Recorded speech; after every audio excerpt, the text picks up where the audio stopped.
నమస్తే, welcome to VBC on TV news. నేను గౌతమి. ముందుగా ఈనాటి ముఖ్యాంశాలు. తహవ్వూర్ రాక భారత్కు అతిపెద్ద దౌత్య విజయం. రైజింగ్ భారత్ సమ్మిట్ 2025లో హోంమంత్రి వ్యాఖ్య. తిరుమలలో వార్షిక వసంతోత్సవాలు ప్రారంభం. శ్రీవారికి వేసవితాపం తీర్చేందుకు ఏటా నిర్వహణ. సమస్యలను పరిష్కరించేందుకు గ్రీవెన్స్ సెల్. టీడీపీ శ్రేణుల నుండి వినతులు స్వీకరించిన పీలా గోవింద సత్యనారాయణ. తిరుమలలో Arjun son of Vyjayanthi movie team సందడి. అభిమానులతో ముచ్చటించిన హీరో కళ్యాణ్ రామ్.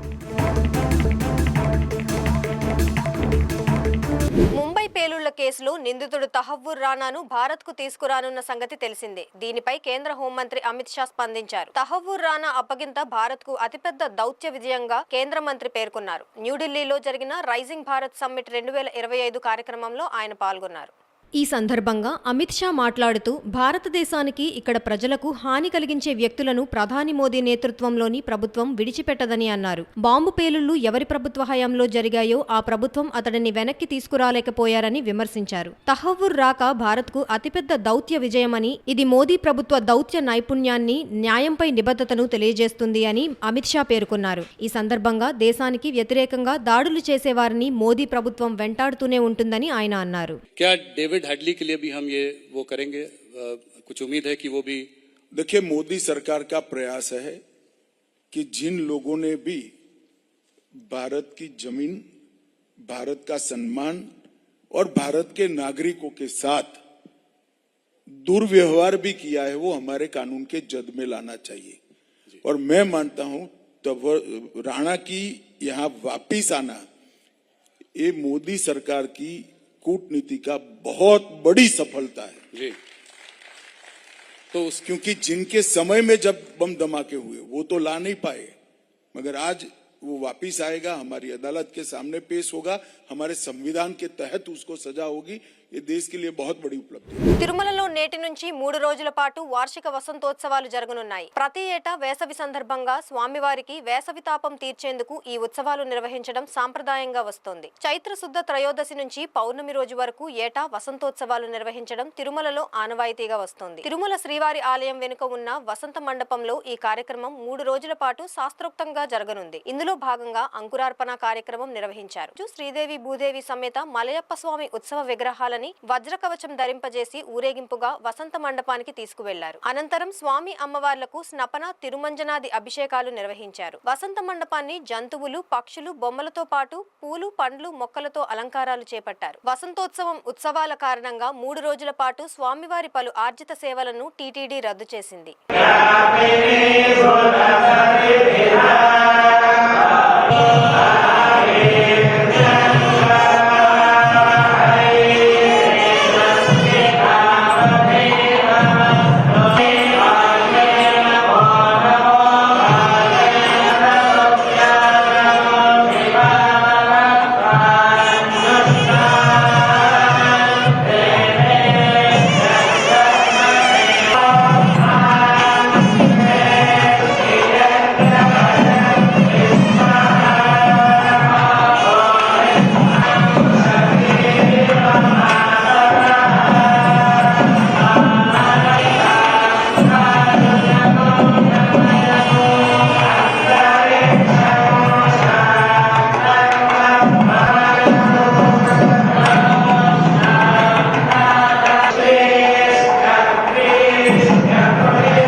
సమస్యలను పరిష్కరించేందుకు గ్రీవెన్స్ సెల్ కార్యక్రమం చేపడుతున్నామని అనకాపల్లి నియోజకవర్గ తెలుగుదేశం పార్టీ ఇన్ఛార్జి పీలా గోవింద సత్యనారాయణ అన్నారు. అనకాపల్లి పట్టణం టీడీపీ కార్యాలయంలో ఏర్పాటు చేసిన టీడీపీ శ్రేణుల గ్రీవెన్స్ సెల్ కార్యక్రమంలో పీలా గోవింద సత్యనారాయణ పాల్గొని టీడీపీ శ్రేణులు ప్రజల నుండి వినతులు స్వీకరించారు. అనంతరం ఆయన టీడీపీ శ్రేణుల వినతుల పరిష్కారాలపై అధికారులతో చర్చించారు. ఈ కార్యక్రమంలో రాష్ట్ర గవర కార్పొరేషన్ చైర్మన్ మల్లా సురేంద్ర, రాష్ట్ర ఎస్సీ సెల్ ప్రధాన కార్యదర్శి సబ్బవరపు గణేష్, టీడీపీ శ్రేణులు పాల్గొన్నారు.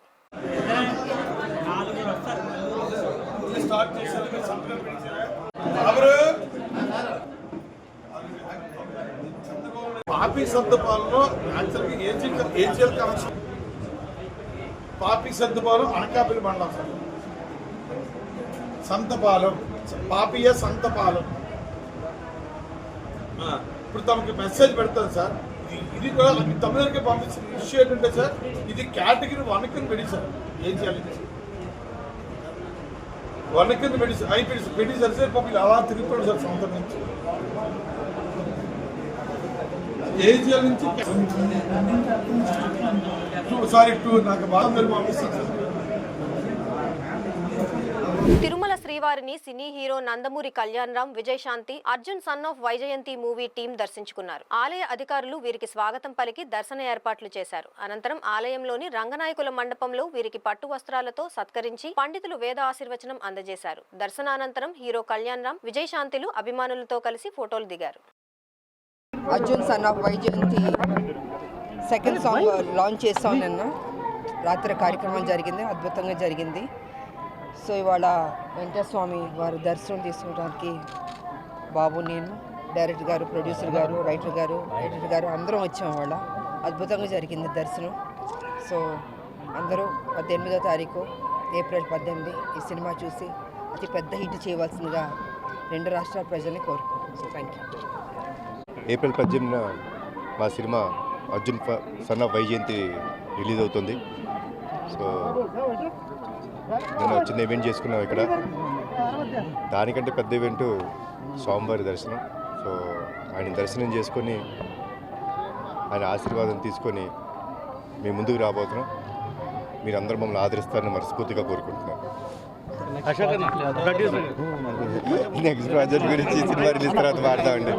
తెలంగాణలోని భద్రాద్రి కొత్తగూడెం జిల్లా అశ్వారావుపేట మండలం గుబ్బల మంగమ్మ అటవీ ప్రాంతంలో నాటు తుపాకులతో వేటకు వచ్చిన 3 నిందితులను ఫారెస్ట్ సిబ్బంది అరెస్టు చేశారు. వీరి మీద 1972 వన్యప్రాణి సంరక్షణ చట్టం, 1967 తెలంగాణ అటవీ చట్టం కింద కేసులు నమోదు చేశారు. ఆంధ్రప్రదేశ్ బుట్టాయిగూడెం మండలం కామవరం గ్రామానికి చెందిన రవి, మంగబాబు, నవీన్ అనే యువకులు నాటు తుపాకులతో తెలంగాణ అటవీ ప్రాంతంలోకి వచ్చి వన్యప్రాణుల వేటకు ప్రయత్నించగా కంట్లం బేస్ క్యాంప్ సిబ్బందితో కలిసి గస్తీ చేస్తున్న ఫారెస్ట్ రేంజర్ మురళీకి తారసపడ్డారు. వీరిని అదుపులోకి తీసుకున్న ఫారెస్ట్ అధికారులు వారి వద్ద నుంచి 2 నాటు తుపాకులు, సీసంతో తయారు చేసిన నాటుగుండ్లు, ఫిరంగికి వాడే పౌడర్ని స్వాధీనం చేసుకున్నారు. వీరిని దమ్మపేట కోర్టుకు తరలించామని ఫారెస్ట్ అధికారి మీడియా సమావేశంలో వెల్లడించారు. ఈరోజు సుమారు మధ్యాహ్నం 2 గంటల ప్రాంతంలో ఎఫ్ఎస్ఓ కావడగుండ్ల మరియు FBO Kantlam east beat base camp వాళ్ళు కలిసి గుబ్బలమంగమ్మ తల్లి గుడి సమీపంలో ఉన్న మా అడవిలో గస్తీ తిరుగుతుంటే 3 వ్యక్తులు 2 గన్నులతో వారికి ఎదురవడం జరిగింది. ఎమ్మటే వాళ్ళు తుపాకుల్ని వాళ్ళని హ్యాండ్ ఓవర్ చేసుకొని అశ్రాపేట రేంజ్ కార్యాలయం తరలించారు. మేము వాళ్ళని విచారించినాం. ఇక్కడ విచారిస్తే వాళ్ళు కామవరం విలేజు, బుట్టాయిగూడెం మండలం, ఏలూరు జిల్లా, ఆంధ్రప్రదేశ్ రాష్ట్రానికి చెందిన వారుగా చెప్పారు. వాళ్ళు ఏంటంటే నాటు తుపాకులతో అడవి జంతువులను వేటాడటం కోసం వెళ్తుంటే మార్గ మధ్యలోనే మా వాళ్ళు వాళ్ళని పట్టుకొని తీసుకొచ్చారు. వారిపై కేసు నమోదు చేసి కోర్టుకు రిమాండ్ చేస్తారు.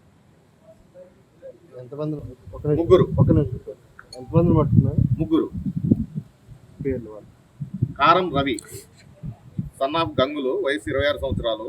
కామ Mangababu son of Kannayya, age 20 సంవత్సరాలు. వంజన్ నవీన్ సన్ ఆఫ్ లక్ష్ముడు, వయసు 23 సంవత్సరాలు. వీళ్ళు కామారం విలేజ్ సంబంధించిన వాళ్ళే. వీళ్ళనే ఇంకెవరన్నా అంటే చాలా మంది ఉన్నారని చెప్పి ఒక సమాచారం. లేదు, మా వాళ్ళు ఆల్రెడీ స్పాట్లోనే పట్టుకున్నారు వీళ్ళని.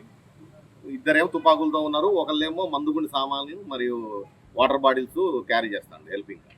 కళాభారతి ఆడిటోరియంలో ఈ నెల 12 నుంచి 5 రోజుల పాటు కీర్తిశేషులు పైడా కౌశిక్ రాష్ట్ర స్థాయి ఆహ్వాన సాంఘిక నాటకోత్సవములను నిర్వహిస్తున్నట్లు నాటకోత్సవ కమిటీ అధ్యక్షులు మంతెన సత్యనారాయణరాజు తెలిపారు. విశాఖలోని కళాభారతి ఆడిటోరియంలో జరిగిన మీడియా సమావేశంలో ఆయన మాట్లాడుతూ గత 20 ఏళ్లుగా నాటకోత్సవాలను నిర్వహిస్తున్నామని తెలిపారు. 2 తెలుగు రాష్ట్రాల నుంచి మొత్తం 28 ఎంట్రీలు వచ్చాయని, వాటిలో 9 నాటకాలను ప్రదర్శనకు ఎంపిక చేశామని తెలిపారు. ఎన్ని సంవత్సరాలైనా వీటిని పోషిస్తాము జరపడానికి అని ముందుకొచ్చారు. వారికి హృదయపూర్వక ధన్యవాదాలు. నాటకం మనం ప్రత్యక్షంగా సమాజంలో ఉన్న రుగ్మతులకి పరిష్కారం చూపిస్తూ మన సమాజాన్ని చైతన్యవంతం చేయటానికి బాగా దోహదపడుతుంది. ఎందువల్లంటే మనం ప్రత్యక్షంగా చూడటం వలన మన హృదయానికి హత్తుకుంటుంది. అది వేరే చోట చూసిన కంటే నాటకాన్ని డైరెక్ట్గా వీక్షించటం వలన ప్రేక్షకుడికి పరివర్తన రావడానికి అవకాశం ఉంటుంది.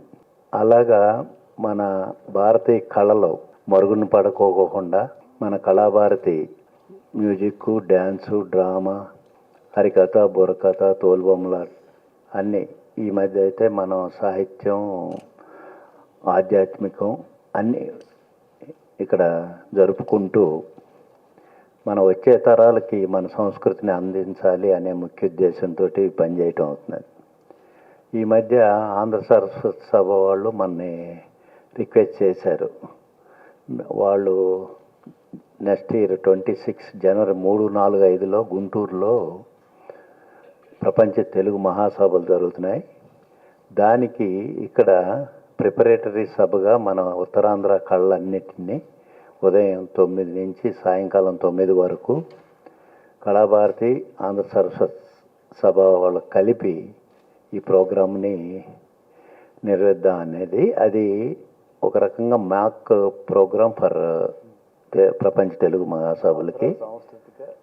సారస్వత సభ అండి, సాంస్కృతిక లేదు, సారస్వత సభ. దాన్ని గజల్ శ్రీనివాస్ గారు, రామచంద్రరాజు గారు అనేవారు మనం రిక్వెస్ట్ చేయటం మనం యాక్సెప్ట్ అయ్యాం. విఎండిఏ ట్రస్ట్ నాటకోత్సవాల ప్రధాన కార్యదర్శి రామదాసు డాక్టర్ జిఆర్కే ప్రసాద్ మాట్లాడుతూ ఈ పోటీలలో నాటికలను ప్రదర్శించే స్థానికేతర సమాజాలకు ప్రదర్శన పారితోషకం 16,000 రూపాయలతో పాటు లోకల్ కన్వేయన్స్ నిమిత్తం 4,000 రూపాయలు అదనంగా అందజేస్తామని తెలిపారు. ప్రతి సంవత్సరం మొట్టమొదటిలో 3 రోజులు, తర్వాత 4 రోజులు, ఇప్పుడు 5 రోజుల పాటు జరుగుతున్న ఈ జాతీయ స్థాయి నాటక పోటీలకి ఈ నెల 12వ తారీఖు నుంచి 16వ తారీఖు వరకు 5 రోజుల పాటు జరగబోతున్నాయి. 28 ఎంట్రీలు అంటే నార్మల్ ఎంట్రీస్ రావు, హేమీ లాంటివి వచ్చాయి అన్నీ కూడా. అవి కాకుండా కలుపుకుంటే దగ్గర 100 దాటిపోతాయి. అటువంటి పరిస్థితుల్లో 28 మంచి ఎంట్రీలు వస్తే వాటిల్లో మా కమిటీ వాళ్ళు కుస్తీ పట్టి ఏ ఒక్క నాటిగా కూడా పోలిక లేకుండా డిఫరెంట్ సందేశాలు ఇచ్చేటట్టుగా అలాంటి నాటికల్ని ఎంపిక చేసి అందులో అధ్యక్షులు, నేను, ఈయన కూడా అందరం ఉన్నాం కమిటీ వాళ్ళు. ఫైనల్గా అలాంటి నాటికల్ వాళ్ళని ఆహ్వానిస్తూ వాళ్ళందరికీ కూడా 5 రోజుల పాటు జరుగుతున్నాయి. మొదటి 4 రోజులు 2 నాటికలు చొప్పున ఉంటాయి. ఆ నాటికలకి మా అధ్యక్షులు వారు చెప్పినట్టుగా మాకు ఈ Kalabharathi is a non charitable organization, is only promotion, perpetuation, inculcation of our Indian culture amongst all the people. ఆ దృక్పథంతో ఏర్పాటు చేయబడ్డ ఈ సంస్థ ఇందాక చెప్పిన వారు అనేక రకాల కళాకారులను తీసుకొచ్చి చేస్తున్నప్పుడు మాకు నిజంగా చేయూత కావాల్సిన అవసరం ఉంది. అటువంటి చేయూత పైడా కృష్ణప్రసాద్ గారి స్నేహితులు కొంతమంది వచ్చి అందించారు. వారిని మనం ఆ రోజులో సత్కరించుకోబోతున్నాము. ఇక్కడ సోలార్ సిస్టమ్ మేము పెట్టుకున్నాం. ఇంతవరకు మేము కళాభారతి మీకు ఎవరికి చెప్పలేదు, కానీ చెట్టు అయితే చాలా పెద్దదే, దాని ఇబ్బందులు దానికి ఉన్నాయి. ఇప్పుడు చాలా మైనస్లో ఉన్న వీరు సోలార్ ఇవ్వడం వల్ల మైనస్ కొంచెం తగ్గింది. అందువల్ల వారిని సత్కరించుకుంటాం. మొదటి రోజు నాటిక సత్యం, అసత్యం కాదు, అసత్యం. దాన్ని తాడేపల్లి వారు చైతన్య కళాశ్రవంతి ఉక్కు నగరం వాళ్ళు మన లోకల్ స్థానికంగా వాళ్ళు ప్రదర్శించబోతున్నారు. అలాగే 2వ నాటిక మతమా మానవత్వమా. ఇది చాలా ప్రస్తుత సమాజంలో చాలా అవసరమైనది. కులాలు మతాలు అని చెప్పి కొట్టుకొని చస్తున్నాం అందరం. అది లేకుండా ఉండాలంటే చక్కటి మంచి సందేశం ఇచ్చే నాటకం ఇది. ఈ రెండింటికి మధ్యలో కింద సంవత్సరం మనం విజయలక్ష్మి గారికి రంగస్థల నట కళాభారతి అనే బిరుదిచ్చి సత్కరించాం. ఈసారి ప్రముఖ దర్శకుడు, సినీ నటులు, రంగస్థల నటులు అయినటువంటి మిశ్రో గారికి రంగస్థల కళాభారతి అనే బిరుదిచ్చి ఆయన సత్కరించబోతున్నాం. నాటకోత్సవాల మహారాజ పోషకులు పైడా కృష్ణప్రసాద్ మాట్లాడుతూ తెలుగు నేల మీద ప్రఖ్యాతిగాంచిన ఈ నాటకోత్సవాలకు పోషకులుగా ఉండటం చాలా సంతోషాన్ని కలిగిస్తోందన్నారు. రాబోయే కాలంలో కూడా ఈ నాటకోత్సవాల నిర్వహణకు తన వంతు సహాయ సహకారాలు ఇలాగే కొనసాగిస్తానని చెప్పారు. ప్రేక్షకులకు ఎలాంటి ప్రవేశ రుసుము లేదని తెలిపారు. అందరికీ నమస్కారం. ఈరోజు ప్రతి సంవత్సరం లాగానే ఏప్రిల్ 12 నుంచి 16 వరకు కళాభారతి, కీర్తిశేషులు పైడా కౌశిక్ నాటకోత్సవాలు జరుగుతున్నాయి, అందరికీ తెలిసిన విషయమే. ఈ సంవత్సరం ఈ చాలా మంచి నాటకాలు వచ్చాయి. ఈ నాటకాలు చూడటం వల్ల ప్రజలకి మనసులో ఆ సందేశం హత్తుకుని వారికి చాలా మార్పు జరగటానికి ఎంతో దోహదపడుతుంది ఈ నాటకం. స్క్రీన్లో చూసింది, టీవీలో చూసింది కాకుండా అది డైరెక్ట్గా చూడటం వల్ల చాలా ఎఫెక్ట్ వస్తుంది. సో ఈ నాటకోత్సవాల్ని జయప్రదం చేయాల్సిందిగా ప్రెస్ వారికి కోరుకుంటూ సెలవు తీసుకుంటాం. తిరుపతి జిల్లా చంద్రగిరి మండలం నరసింగపురంలో దారుణం చోటు చేసుకుంది. నరసింగపురంలో నిఖిత అనే మైనర్ బాలిక అనుమానాస్పద స్థితిలో మృతి చెందింది. విషయంలోకి వెళితే నరసింగపురంలో మిట్టపాలెం ఎస్సీ కాలనీకి చెందిన అజయ్ అనే వ్యక్తిని ప్రేమించిన 17 ఏళ్ల మైనర్ యువతి నిఖిత 6 నెలల క్రితం గర్భం దాల్చింది. దీంతో మైనర్ బాలిక తల్లిదండ్రులు తనకు అబార్షన్ చేయించేందుకు హాస్పిటల్లో చేర్చారు. అనంతరం ఆమె తల్లిదండ్రులు అజయ్ పై పోక్సో కేసు నమోదు చేశారు. ఇక తల్లిదండ్రుల ఫిర్యాదుతో పోలీసులు అజయ్ ను అరెస్ట్ చేశారు. జైలులో ఉన్న అజయ్ ను కలిసేందుకు నిఖిత వచ్చేది. ఈ విషయం ఇంట్లో తెలియడంతో తల్లిదండ్రులు నిఖితను వేధింపులకు గురి చేస్తూ వచ్చారని పోలీసుల విచారణలో తెలిపారు. కాగా నిఖిత అనుమానాస్పద స్థితిలో మృతి చెందడంతో గంటల వ్యవధిలో మృతదేహాన్ని తల్లిదండ్రులు దహనం చేశారు. ఈ విషయాన్ని పోలీసులు నిఖితను హత్య చేశారా లేక ఆత్మహత్యనా అన్న కోణంలో పోలీసులు దర్యాప్తు చేస్తున్నారు.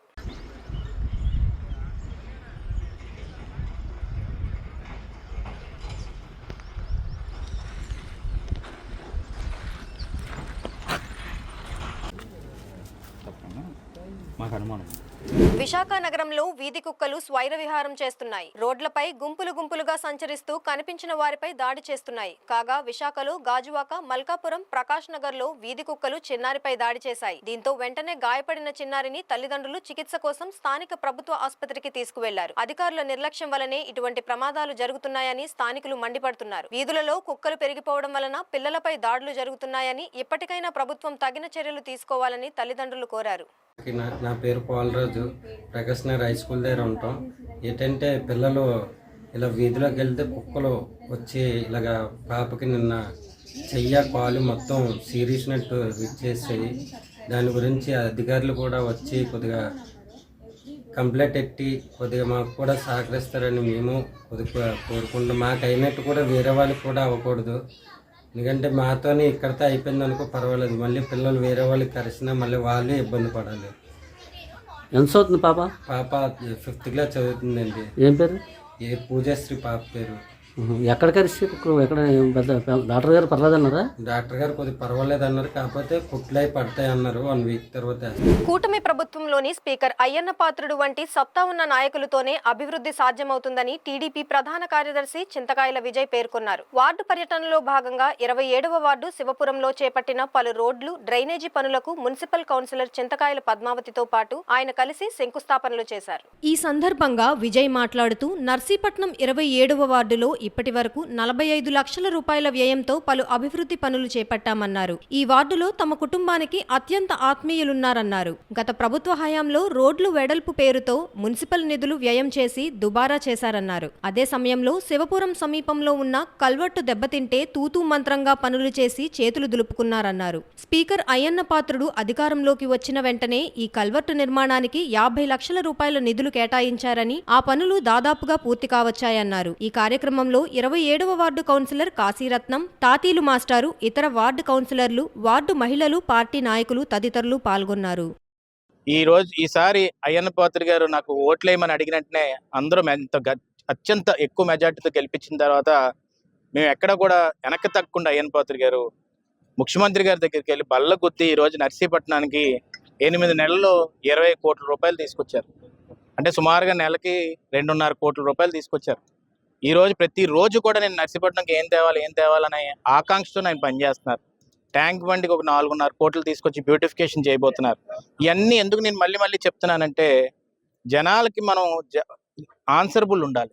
ఆన్సరబుల్ ఉంటేనే మనకి ఏదన్నా కూడా సాధించగలం అని చెప్పి ఆయన ఎప్పుడు చెప్తుంటారు. Accountability important.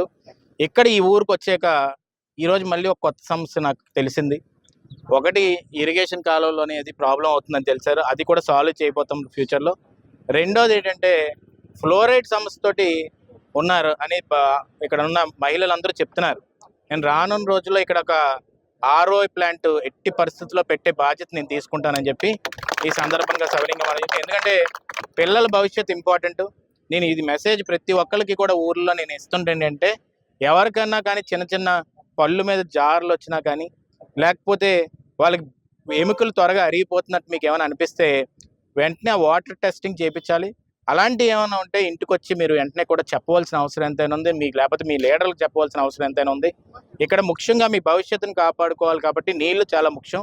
కాబట్టి అయ్యన్న పాత్రుడు గారు ఎట్టి పరిస్థితుల్లో కూడా అది కూడా సాల్వ్ చేయడానికి రెడీగా ఉన్నారు. మూడోది ఏంటంటే అయ్యన్న పాలానికి ఇక్కడ శ్మశానం మళ్ళీ పంచాయతీ దగ్గరగా గుండుపాల దగ్గరికి వెళ్ళవలసి ఉంటుంది. అది కూడా డెవలప్ చేయాలని చెప్పి అడిగారు. దానికి అయ్యన్న పాత్రుడు గారు ఇమీడియట్గా ఓ 10 లక్షల రూపాయలు దాని డెవలప్మెంట్ స్టార్ట్ చేయడానికి పెడుతున్నారు. దాంతోపాటు అక్కడ షెడ్స్ కానీ ఏమైనా అవసరం అయితే దాని మీద కూడా పెట్టడం జరుగుతుంది. ఇప్పుడే చెల్లిని కలిస్తే ఆమెకు కూడా ఈ వాటర్ ప్రాబ్లం వల్ల కొన్ని సర్జరీస్ అయ్యని తెలిసింది. నాకు అది వింటంటే చాలా బాధ అనిపించింది. ఎందుకంటే మన ఏరియాలో చాలా అరుదుగా వింటుంటాం ఇవి, కానీ ఈ మధ్యన చూస్తుంటే కొంచెం ఎక్కువ అవుతున్నట్టు అనిపిస్తుంది. కాబట్టి దయచేసి మీ అందరినీ కోరుతుందంటే మేము ఎలాగైనా ఈ RO ప్లాంట్ కానీ ఇవన్నీ కూడా పెట్టడం జరుగుతుంది. దాంతోపాటు టెస్టింగ్ కూడా చేయించుకోవడంతో పాటు రేపు RWS స్కీమ్లోని పవన్ కళ్యాణ్ గారు మినిస్టర్ గారు కాబట్టి ఆయన్ని కూడా అడిగి ఎక్కడైనా సోర్స్ చూసుకొని ఈ గ్రామాలకు కూడా ఎట్టి పరిస్థితుల్లోని పైప్ లైన్ వేసి మంచి వాటర్ తీసుకొచ్చే విధంగా ఈ 5 సంవత్సరాల్లోనే చేయడం జరుగుతుంది. నేను ఏంటంటే మనకు చెప్తున్నానంటే మళ్ళీ మనం ఆరోగ్యం ముఖ్యం, నీరు ముఖ్యం, బేసిక్ థింగ్, రోడ్స్ ముఖ్యం, కాలువలు ముఖ్యం, ఊర్లో ఉన్న సమస్యలు ముఖ్యం. దాని తర్వాతే ఇంక మిగతా భూమి సమస్యలు కానీ ఇవన్నీ వస్తాయి. కాబట్టి ముందు మీ ఏదైతే ఉందో లైఫ్ స్టైల్ ఏదైతే ఉందో దాన్ని సపోర్ట్ చేసుకునే విధంగా మీరు ముందుకు వెళ్ళాలని చెప్పి ఈ సందర్భంగా మీ అందరికీ సవినీయంగా మనం చేసుకుంటున్నాను. ఇంకొకటి లాస్ట్ అండి, ఈ మధ్య నాకు కుర్రోళ్ళందరూ కూడా నా దగ్గరికి వచ్చి నేను వాళ్ళకి డబ్బులు ఇచ్చి మోసపోయానని చెప్తున్నారు. దానికి ఏంటంటే జాబ్స్ కోసం అని చెప్పి చాలామంది గవర్నమెంట్ జాబులు కానీ ఇదని చెప్పి డబ్బులు ఇచ్చి మోసపోతున్నారు. నేను ఒక మెసేజ్ ఇవ్వదలుచుకుంది అంటే మీ కష్టం మీద మీరు నిలబడడం తప్ప ఎవడు కూడా గవర్నమెంట్ జాబ్లు వేయించలేరు. కాబట్టి మీరు ఎవరికి అలా డబ్బులు ఇచ్చి ఎట్టి పరిస్థితుల్లో కూడా మీరు మోసపోవద్దు. విద్యారంగ సమస్యలపై పోరాడుతున్న క్రమంలో ప్రభుత్వం పెట్టిన కేసు కొట్టివేయడం విశేషం. SFI నాయకత్వాన్ని నిర్దోషులుగా గుర్తించిందని SFI మాజీ జిల్లా కార్యదర్శి లిక్కి బాలరాజు తెలిపారు. ఈ సందర్భంగా ఆయన మాట్లాడుతూ ఏజెన్సీ విద్యారంగ సమస్యలు పరిష్కరించాలని 2016 సంవత్సరంలో SFI ఆధ్వర్యంలో సంఘర్షణ సైకిల్ యాత్ర చేపట్టి విద్యార్థుల సమస్యలను అధ్యయనం చేశామని గుర్తు చేశారు. యాత్ర ముగింపు సందర్భంగా అప్పటి ప్రభుత్వం అక్రమంగా కేసులు పెట్టిందని ఆయన పేర్కొన్నారు. 9 సంవత్సరాల పాటు విచారణ జరిపిన భద్రాచలం కోర్టు కేసు కొట్టివేసిందని హర్షం వ్యక్తం చేశారు. ఏజెన్సీలో ఉన్నటువంటి విద్యారంగ సమస్యలు పరిష్కరించాలని, హాస్టల్ విద్యార్థులకు మౌలిక సదుపాయాలు కల్పించాలని SFI ఆధ్వర్యంలో 15 రోజుల పాటు సంఘర్షణ సైకిల్ యాత్ర నిర్వహించి ఏజెన్సీ ప్రాంతంలో 18 మండలాల్లో ఉన్నటువంటి ప్రతి ఒక్క SC, ST, BC హాస్టల్స్ని సందర్శించి ఆ హాస్టల్ సమస్యల్ని అధ్యయనం చేస్తూ SFI సైకిల్ యాత్ర కొనసాగించింది. యాత్ర ముగింపు సందర్భంగా యాత్రలో వచ్చినటువంటి సమస్యల్ని ప్రభుత్వం దృష్టికి తీసుకురావడం కోసం ఆనాడు SFI ప్రయత్నం చేసింది.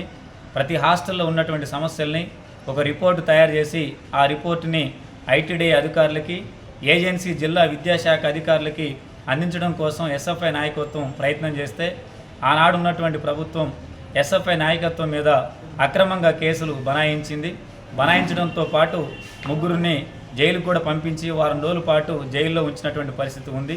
ఈ కేసులో ఆనాడు ఉమ్మడి ఖమ్మం జిల్లా కార్యదర్శిగా ఉన్నటువంటి లిక్కి బాలరాజు అనే నేను, SFI Bhadradri Kothagudem SFI Bhadrachalam division కార్యదర్శిగా ఉన్నటువంటి కామ్రేడ్ మడకం సతీషు, డివిజన్ అధ్యక్షులుగా ఉన్నటువంటి కామ్రేడ్ కొండా చరణ్లపై కేసులు మోపి జైలుకి పంపించింది. ఈ యాత్ర ఫలితంగా దాదాపు 1400 కిలోమీటర్ల వరకు ఈ యాత్ర కొనసాగింది. ఈ యాత్ర ఫలితంగా ఏజెన్సీ ప్రాంతంలో విద్యార్థులకు కొన్ని సౌకర్యాలు కూడా కల్పించబడ్డాయి. ప్రత్యేకించి ప్రతి హాస్టల్లో కూడా RO వాటర్ ప్లాంట్ని ప్రభుత్వం ఏర్పాటు చేసింది. అట్లాగే విద్యార్థులకు మెడికల్ సదుపాయం అందించడం కోసం, వైద్య సదుపాయాలు అందించడం కోసం హాస్టల్లో ANMలను కూడా ఏర్పాటు చేశారు.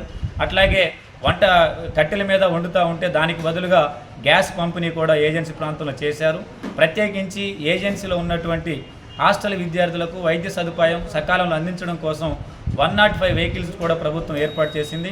ఆనాడు SFI సంఘర్షణ సైకిల్ యాత్ర ఫలితంగా ఏజెన్సీ ప్రాంతంలో హాస్టల్ విద్యార్థులకు ఈ సౌకర్యాలు సాధించబడ్డాయి. ఓవైపున SFI సైకిల్ యాత్ర ఫలితంగా విద్యార్థులకు కొంత మెరుగైన సౌకర్యాలు ఏర్పాటు అయినాయి. దీనికి SFIగా మేము హర్షం వ్యక్తం చేస్తున్నాం. మా మీద మోపబడ్డటువంటి కేసులకి ఏనాడు కూడా బాధపడలేదు. విద్యార్థుల కోసం జైలు జీవితాన్ని కూడా అనుభవించాం. చివరికి 9 ఏళ్ల పాటు కేసు నడిపించిన తర్వాత ప్రభుత్వం మమ్మల్ని నిర్దోషులుగా విడుదల చేసింది. అందుకని ఎప్పుడైనా సరే ప్రజల కోసం, సమాజం కోసం చేసినటువంటి పోరాటాల్లో ఉన్నటువంటి కేసులు అవి నిలబడవని, అవి శాశ్వతం కాదని, నాయకత్వాన్ని, ఉద్యమకారులని అవి కుంగదీయమని చెప్పేసి కూడా ఈ సందర్భంగా అర్థమవుతుంది. అందుకని ఈ 9 ఏళ్ల పాటు ఈ కేసు విచారణలో మాకు సహకరించి ఈరోజు మమ్మల్ని నిర్దోషులుగా బయటకు తీసుకురావడం కోసం కృషి చేసినటువంటి లాయర్ ప్రసాద్ గారికి ఈ SFI జిల్లా కమిటీ తరపున ప్రత్యేకంగా ధన్యవాదాలు తెలియజేస్తున్నాము. విశాఖలో గల ఘనత వహించిన KGH యాజమాన్యం ఏ నిర్ణయం తీసుకున్నా అరకొరగానే అమలు చేస్తారు అంటే అతిశయోక్తి కాదు. ఇటీవలే ఇక్కడ సాయంత్రం OP సేవలు అందుబాటులోకి వచ్చాయి. ఆసుపత్రి సూపరింటెండెంట్ శివానంద పేరిట కేవలం పత్రికా ప్రకటన జారీ చేసి చేతులు దులిపేసుకున్నారని పలువురు మండిపడుతున్నారు. విశాఖలోని పలు PHCలలో సైతం KGH లో సాయంత్రం OP గురించి నోటీసులు అతికించారు. కానీ KGH OP విభాగాలు వార్డుల వద్ద ఎక్కడా కూడా కాగడా పెట్టి వెతికినా సాయంత్రం OP గురించి నోటీసులు కానరావడం లేదని సర్వత్రా ఆందోళన వ్యక్తమవుతోంది.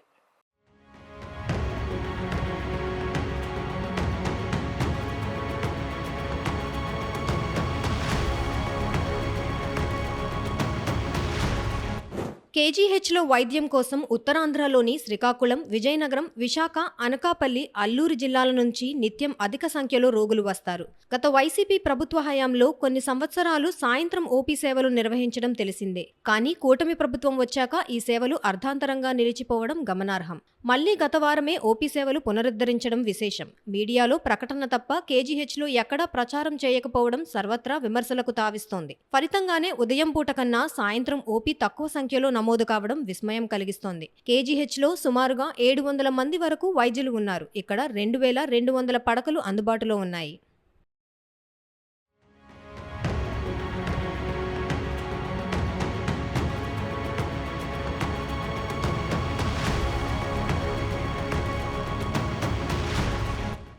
KGHలో నిత్యం సగటున OP విభాగంలో 2300 మంది వరకు రోగులు వస్తారు. ఇక ఆరోగ్యశ్రీ పథకంలో 500 మంది వరకు చికిత్సలు పొందుతున్నారు. KGHలో ప్రస్తుతం 1426 మంది ఇన్పేషెంట్లు ఉన్నారు. ప్రతిరోజు ఇక్కడ 200కి పైగా రోగులు ఇన్పేషెంట్లుగా చేరుతుంటారు. ఇక్కడ 12 సూపర్ స్పెషాలిటీ విభాగాల్లో మధ్యాహ్నం 2 నుంచి సాయంత్రం 4 గంటల వరకు OP వైద్య సేవలు అందిస్తున్నారు. కానీ ఎండలు మండిపోవడంతో సాయంత్రం OPలో రోగుల సంఖ్య 60కి మించడం లేదు. కాబట్టి సాయంత్రం OP సమయం 5 గంటలకు మార్చాలని పలువురు సూచిస్తున్నారు. ఈ విషయమై VBC on TV KGH superintendent doctor K. శివానందను వివరణ కోరగా త్వరలోనే సాయంత్రం OP గురించి బోర్డుల ద్వారా ప్రచారం చేస్తామని స్పష్టం చేశారు. అందరికీ నమస్కారం. నేను డాక్టర్ శివానంద్ మాట్లాడుతున్నాను, KGH సూపరింటెండెంట్.